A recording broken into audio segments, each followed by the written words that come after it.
kirtik le akany asa manandeha any lavitra any miverena kifizaty to miandry mieritseritsy mety ho tafandrimandry efa maro afakapana nandalo mefireny tsisy eno tiatakalo matokisy anao fanady lavitra fitiavako anao tena izy fa ty anjaza minenao lasa zananjary mitomany tiky zao de mba hitafa omenao lay teny mary indrasako zay ty mandry nefa aza ela loatry saiko ty tafandrimandry mieritreritranao io miaratsika kiritiky le akany asanao nandeha any lavitra any miverena kifizaty to miandry mieritseritsy mety ho tafandrimandry efa maro afakapana nandalo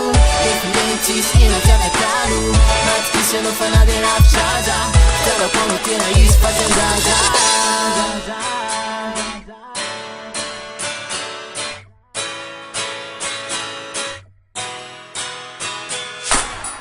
nalavitry ny maso e teny akaiky ny foko fakapanaty be diabe fa ianao tsy hosoloko kanizanizamboly teny tenena ianao re any no sasapony ho izy ireny fa ianao no tokako eto an-tanikaza mijano lela fa mijaly aho ndraindray totoma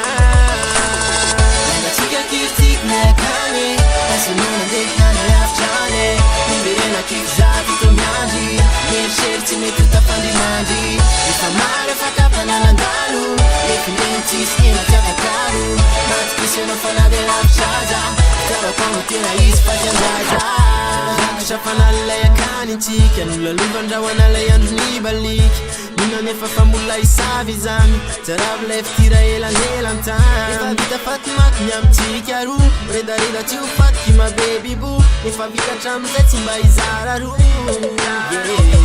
mifitiavako anao io tsy homeko an'izany izy fa efa lasanao io baby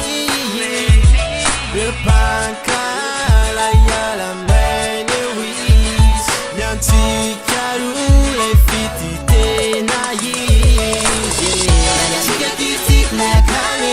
asanao nandeha any lavitra any miverena kifizaty to miandry mieritseritsy mety ho tafandrimandry efa maro afakapana nandalo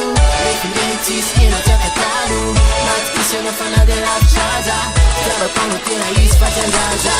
miaratsika kiritiky le akany